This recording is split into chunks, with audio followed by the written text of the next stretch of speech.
नंदुरबार जिल्ह्यातील सातपुड्यातील अतिदुर्गम भागातील नागरिकांसाठी आज एक महत्त्वाचा विकासाचा टप्पा गाठण्यात आलाय। अक्कलकुवा अक्राणी विधानसभा मतदारसंघाचे आमदार आमशा पाडवी यांच्या हस्ते तोरणमळ येथील नूतन 33 केव्ही वीज उपकेंद्राचे लोकार्पण करण्यात आले। या उपकेंद्रामुळे परिसरातील शेती, सिंचन, घरगुती वीज पुरवठा, लघु उद्योग तसेच शासकीय कार्यालयाच्या कामकाजाला मोठी चालना मिळणार आहे।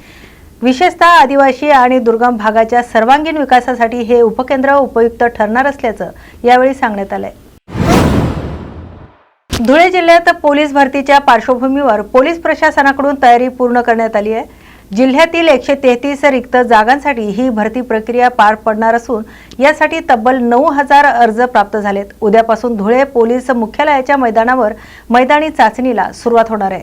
मैदानी चाचणी दरम्यान कोणताही गैरप्रकार होऊ नये यासाठी पारदर्शक आणि सुरळीत प्रक्रिया राबवण्याच्या दृष्टीने सर्वतोपरी काळजी घेण्यात आल्याची माहिती पोलीस अधीक्षक श्रीकांत धिवरे यांनी दिली आहे। दिनांक 11 पासून धुळे जिल्हा पोलीस भरती 133 जागांसाठी आपण सुरू करत आहोत।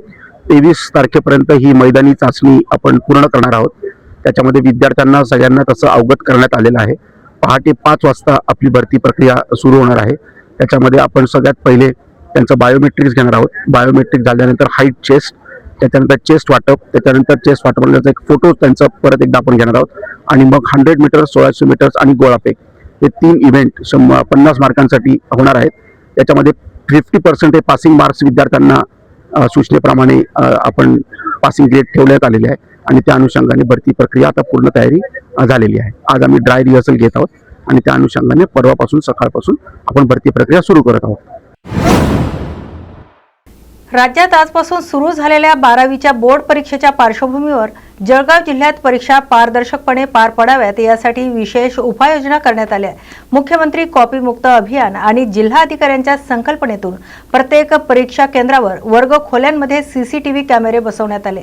चोपडा तालुक्यातही 7 परीक्षा केंद्रावरील एकूण 124 वर्ग खोल्यांमधील हालचाली झूम मीटिंगच्या माध्यमातून थेट निरीक्षणाखाली ठेवण्यात येत आहेत। तहसीलदार भाऊसाहेब थोरात हे आपल्या कॅबिनमधून लॅपटॉपवर थेट नजर ठेवत असून गैरप्रकार टाळण्यासाठी भरारी पथकांची नेमणूक करण्यात आली आहे। आजपासून 12वी बोर्डची परीक्षा सुरू झालेली आहे आणि यासाठी प्रत्येक केंद्रांवर सीसीटीव्ही कॅमेरा लावण्यात आले। या संदर्भात सविस्तर कसं नियोजन आहे त्याचं?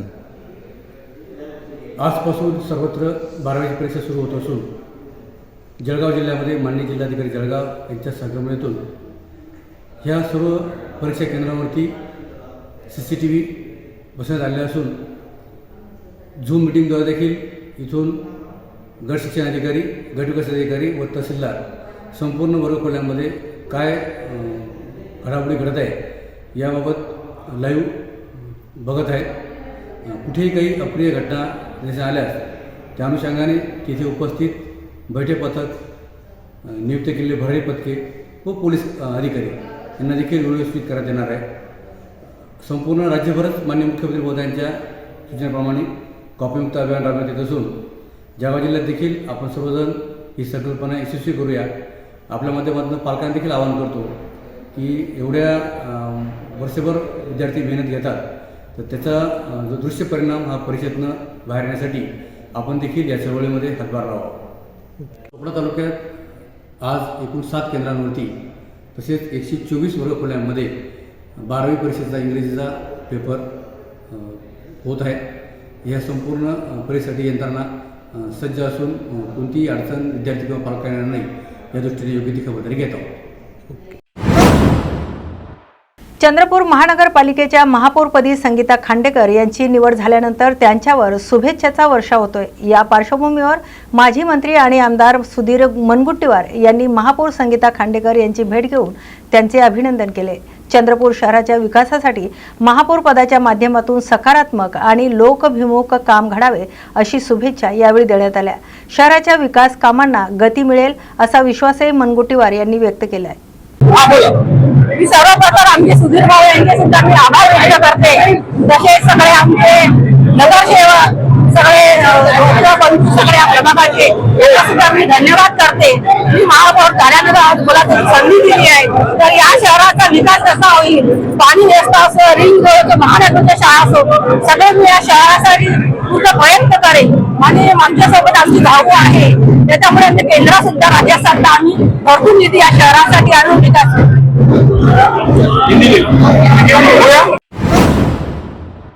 चंद्रपूर महानगरपालिकेतील महापौर निवडीच्या पार्श्वभूमीवर राजकीय हालचालींना वेग आलाय. भाजपचा महापौर व्हावा यासाठी उबाटा गटासोबत युती असल्याचा दावा आमदार किशोर जोरगेवार यांनी केलाय.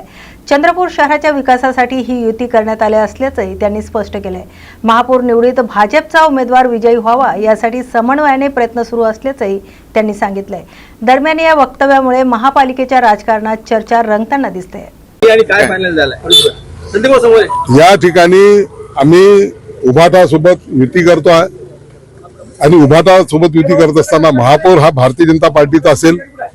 संगीता राजेंद्र खांडेकर या आमच्या ज्यांच्या नावाने काल आम्ही व्हीप काढला गटनेते शेखरजी शेट्टी यांनी, तो त्या महापौराचे उमेदवार असतील आणि बाकीचं जे स्टँडिंगचे वगैरे विषय आहे ते सगळे या ठिकाणी चर्चा करणार. आमच्यासोबत दोन पुन्हा जे हे आहेत हा संदीप भाऊ आणि हे नंदूभाऊ नागरकर आणि प्रशांतजी दानव हे सुद्धा आमच्यासोबत असतात. उभाटाचे नंतरचे 6 वर्ष उभाटाला राहतील आहे. आताचे 6 वर्ष आमच्याकडे आणि स्टँडिंगचा पहिला या ठिकाणी उभाटा गट. शिवसेनेची मागणी होती की पहिला महापौर त्यांचा असावा. शिवसेनेची मागणी होती, त्या मागणीवरच सगळं थांबलेलं होतं. आमचा पक्ष त्याला नेते आमचे मान्य नव्हते आणि 24 तर आमचा जो संख्याबळ असल्यानंतर आम्ही काही महापौर त्यांना देणं हे काही योग्य दिसत नव्हतं. आणि सुद्धा उभाटाचं सुद्धा हे म्हणा की चंद्रपूरच्या विकासाच्या दृष्टिकोनातून भारतीय जनता पार्टी त्या ठिकाणी विकास करू शकते हे अनेक नगरसेवकांना पटलं. आता याच्यातून ही आजची आमची फॉर्म्युला काय ठरला? अरे फॉर्म्युला हा ठरला ना 6 वर्ष आमचे, 6 वर्ष त्यांचे, पुन्हा 6 वर्ष नंतर असं त्याच्यात या ठिकाणी हे देण्यात येतं. चंद्रपूर महापालिकेतील महापौर निवडीच्या पार्श्वभूमीवर राजकीय आरोप प्रत्यारोप सुरू आहेत. तर महापौर पद देण्यास काँग्रेसची तयारी नसल्यामुळे भाजपसोबत युती करण्याचा निर्णय घ्यावा लागल्याचं विधान संदीप गिरे यांनी केलंय. शहराच्या विकासाच्या दृष्टीने हा निर्णय घेण्यात आल्याचं त्यांनी स्पष्ट केलंय. तर महापालिकेत स्थिर नेतृत्व आवश्यक असल्याचे त्यांनी सांगितलंय. दरम्यान या वक्तव्यामुळे चंद्रपूरच्या स्थानिक राजकारणात चर्चांना उधाण आलंय. केलेली आहे, सांगा जरा काय झालं. आज चंद्रपूर महानगरपालिकेमध्ये आपण बघितलं असेल का आमची भूमिका होती की आम्हाला महापौर आमच्या पक्षाला मिळण्यात द्यावा. फक्त पहिले का अगोदर या विषयी चर्चा सुरू होती आणि यामध्ये काँग्रेसनी वारंवार आम्ही चर्चा करून आता सुद्धा मी काँग्रेसच्या ऑफिसला वरटीवाराकडे गेलो होतो रिक्वेस्ट करासाठी. का त्यांना आम्हाला 5 वर्षात कुठेही महापौर करायला तयार नव्हते. त्याच्या कारणाने आणि विकासाला चालना देण्यासाठी उद्या शहराच्या विकासासाठी आम्हाला भाजपसोबत आम्ही बोलणी केली. म्हणजे आमचा विषय ठरलेला आहे.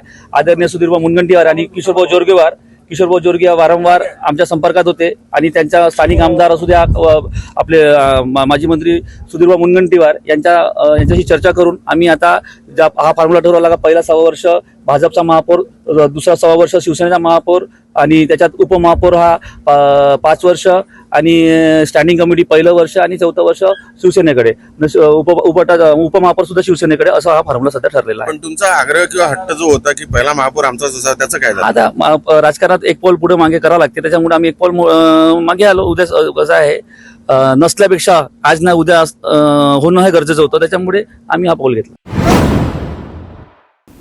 जळगाव जिल्ह्यातील धरणगाव येथे बेकायदा वास्तव्य करताना आढळून आलेल्या एका इराणी महिला आणि तिच्या 3 वर्षाच्या चिमुकल्यांची इराण देशात रवानगी करण्यात आली. अनेक वर्ष भारतात वास्तव्यास असलेली ही महिला दिल्ली विमानतळावरून देश सोडताना भावूक झाल्याचं दृश्य पाहायला मिळाले. जळगाव पोलिसांनी इराणी दूतावासांशी संपर्क साधून सर्व कायदेशीर प्रक्रिया पूर्ण केल्यात. स्थानिक गुन्हे शाखेच्या पथकाने महिलाला दिल्ली येथे नेऊन तेथून विमानाने इराणला पाठवण्यात आले. दरम्यान या महिलेला आश्रय दिल्याप्रकरणी 3 आरोपींना अटक करण्यात आली असून एका संशयिताचा पाकिस्तानमधील मोबाईल क्रमांकाशी संपर्क असल्याचा बाब समोर आल्याने तपासाला वेग आलाय. जे इराण महिला हे कड धरणगावमध्ये सापडण्यात आले होते, त्याच्या अनुषंगाने गुन्हा दाखल आहे आणि ते कायदेशीर बाब चालू आहे. बट ही जे महिला आहे म्हणजे त्याचं विजा संपले होते, मग हे इथं अनधिकृत ओव्हरस्टे होते मग त्याच्या अनुषंगाने आम्ही इराण एम्बसीला आमच्याकडनं संपर्क झालेला आहे. मग इराण एम्बसीला संपर्क झाल्यानंतर तिचं विजा संपली होती आणि पासपोर्ट देखील मागच्या महिन्यात संपल्या होत्या आणि त्याचा मुलांचा जन्म इथं झाला होता आणि त्यांच्याकडे पासपोर्ट बी नव्हते. मग ही सर्व गोष्टी त्यांना कल्पना दिल्यानंतर त्यांनी नवीन त्याचं पूर्ण पासपोर्टचा आणि ओव्हरऑल त्यांचे प्रोसिजर त्यांनीच तयारी करून दिला आणि तिथं जाण्यासाठी त्यांच्याकडे पैसे देखील नव्हते. इराण एम्बसीवाल्यानेच त्यांचं तिकीट काढण्यात आलं होतं आणि हे जे दिल्ली एअरपोर्टमधून त्यांना इराणला पाठवण्यात आलेलं आहे. इकडनं आमचा स्टाफ तिला घेऊन गेलं आणि एअरपोर्टमध्ये सोडलं आणि तिथं रवाना झालेलं आहे 7 फेब्रुवारी रोजी. धुळे तालुक्यातील वरखेडी शिवारात गेल्या 1.5 महिन्यापासून वन्य प्राण्याच्या उपद्रवामुळे शेतकरी मोठ्या संकटात सापडलेत. येथील शेतकरी महेंद्र सुरेश खैरनार यांच्या गव्हाच्या शेतात दररोज रात्री नीलगाय, हरणे आणि रानडुकरांचा कळप घुसून मोठ्या प्रमाणात नुकसान करत होते. रात्रभर शेतातच ठाण मांडल्यामुळे उभे पीक पूर्णपणे आडवे झाले. काढणीला आलेलं पीक वन्य प्राण्यांनी उद्ध्वस्त केल्याने शेतकऱ्यांचं मोठं नुकसान झालंय. रात्रीच्या वेळी वीज नसणे आणि वन्य प्राण्यांची भीती यामुळे पिकाचं संरक्षण करणं अशक्य होत असल्याने शेतकऱ्यांचं म्हणणं आहे. वन्य विभागाने तातडीने दखल घेऊन वन्य प्राण्यांचा बंदोबस्त करावा अशी मागणी शेतकऱ्यांकडून करण्यात येते. माझं नाव महेंद्र सुरेश खैरनार. माझी शेती वरखेडा शिवारात आहे. इथं सदर 1-1.5 महिन्यापासून हे प्राण्याचे इतके हल्ला करता. इथं प्राणी गैरगाय असतील, हरणं असतील. माझ्या शेतात रात्री गहूमध्ये रात्रभर बसतात. ते एकदम नुकसान करत आहे. माझी एकच तक्रार आहे वनविभाग साहेबांना की याची दखल घ्यावी, की यांना कुठं बी बाहेर जंगल भागात सोडावे. बा आम्ही दिवसाला, आता सध्या दिवसाला लाईट केली आहे. आमचे धुळे शहराचे आमदार साहेब अनुपभाई यांनी आम्हाला खूप चांगलं केलं त्यांनी. पण रात्रीला लाईट नाही. रात्रीला लाईट नसल्यामुळे आम्ही रात्री कोणीच येत नाही. सकाळी 9-9:30 यायचं ते असं नुकसान पाहायला मिळत. आज 3-4 हरणे आम्ही पाहिले शेतातून वाहिले तिकडे कॉलेज पलीकडे पाहायला. ते माझी एकच दखल आहे साहेबांना. आता तोंडा पलीला आलेला घास आहे आमचा. फक्त अजून 1 महिना बी राहिला की आमचं म्हणजे उत्पन्न निघून जाईल. पण मागं बी डुकरांनी खूप नुकसान केलं तेव्हा बी झालं. पण आता तोंडातला घास डायरेक्ट गहू काणे करता आडे पाडता आहे. एवढी वनविभाग साहेबांनी लक्ष घ्यावे, एवढी नम्र विनंती, एवढं दखल घ्यावी. विद्युत ठेकेदाराकडून लाच स्वीकारताना नंदुरबार सार्वजनिक बांधकाम विभागातील विद्युत उपविभागीय अभियंता नितीन इंगळे यांना धुळे एसीबीने रंगेहात अटक केली आहे. ठेकेदाराने केलेल्या कामाच्या बिलाच्या मोबदल्यात 8.5 लाख रुपयाची लाच मागण्यात आली होती. तडजोडीनंतर 8 लाख रुपये स्वीकारताना ही कारवाई करण्यात आली. धडगाव तालुक्यातील गावांमध्ये LED सोलार स्ट्रीट लाईट बसवण्याच्या कामाचं बिल मंजूर करण्यासाठी लाचेची मागणी केल्याची तक्रार एसीबीकडे करण्यात आली होती. त्यानंतर सापळा रचून ही कारवाई करण्यात आली आहे. तर या प्रकरणामुळे सार्वजनिक बांधकाम विभागात खळबळ उडाली. पुढील तपास धुळे एसीबी करत आहे. महाराष्ट्र राज्य माध्यमिक आणि उच्च माध्यमिक शिक्षण मंडळांतर्गत आजपासून अमरावती जिल्ह्यात 12वीच्या परीक्षेला सुरुवात झाली आहे. जिल्ह्यातील 137 परीक्षा केंद्रावर एकूण 35,929 विद्यार्थी परीक्षा देत आहेत. तर पहिल्या दिवशी इंग्रजी विषयाचा पेपर शांततेत पार पडलाय. परीक्षा सुरळीत आणि गैरप्रकाराविरहित पार पडावी यासाठी सर्व केंद्रांवर पोलीस बंदोबस्त ठेवण्यात आलाय. जिल्ह्यातील 43 परीक्षा केंद्र संवेदनशील म्हणून घोषित करण्यात आली. तर 15 केंद्रांवर CCTV नसल्याने पर्यायी उपाय म्हणून शिक्षकांची अदलाबदली करण्यात आली आहे. दरम्यान अमरावती शहरातील तक्षशिला महाविद्यालयातील परीक्षा केंद्रावर सर्व आवश्यक सुविधा उपलब्ध असल्याची माहिती प्रशासनाकडून देण्यात आली आहे. आज उच्च माध्यमिक शालांत परीक्षेची सुरुवात झालेली आहे. आमच्या तक्षशिला महाविद्यालय या केंद्रावर 264 विद्यार्थी परीक्षेला बसलेले आहेत. त्या दृष्टीनं महाविद्यालय सज्ज करण्यात आलेलं आहे. महाविद्यालयीन प्रशासन, कर्मचारी आणि शिक्षक परीक्षा सुरळीत आणि व्यवस्थित पार पडावी यासाठी सर्व दक्षता घेत आहेत. महाविद्यालयाच्या वर्गखोल्या या लाईट्स, फॅन्स, CCTV कॅमेरा यांनी सज्ज करण्यात आलेले आहे. आमचे सन्माननीय अध्यक्ष आदरणीय कीर्तिताई यांनी सुद्धा त्या दृष्टीनं आम्हाला मार्गदर्शन केलेलं आहे. 12वी हा विद्यार्थ्यांसाठी सर्वात महत्त्वाचा टप्पा असतो आणि म्हणून सर्व परीक्षार्थींना महाविद्यालयाची प्राचार्य डॉक्टर माधुरी फुले हार्दिक शुभेच्छा देते. धन्यवाद. छत्रपती संभाजीनगर महानगरपालिकेतील पहिल्यांदाच झालेल्या महापौर निवडणुकीत भाजपचा महापौर निवडून आल्याने राजकीय वर्तुळात चर्चा सुरू आहे। या पार्श्वभूमीवर शिवसेना नेते आणि आमदार संजय शिरसाट यांनी भाजपच्या महापौर पदाचं स्वागत केलंय। महापौर पदावर बदल होत राहतात, त्यात चिंता करण्यासारखं काही नाही असंही त्यांनी स्पष्ट केलंय। राजकारणात चढ उतार होत असतात आणि आज युतीचा महापौर बसत असल्याचा आम्हाला अभिमान असल्याचंही शिरसाट यांनी सांगितलंय। शिवसेना भाजपची युती कायम असून जिल्हा परिषदेतही युतीचाच भगवा फडकणार असल्याचा विश्वास त्यांनी व्यक्त केलाय।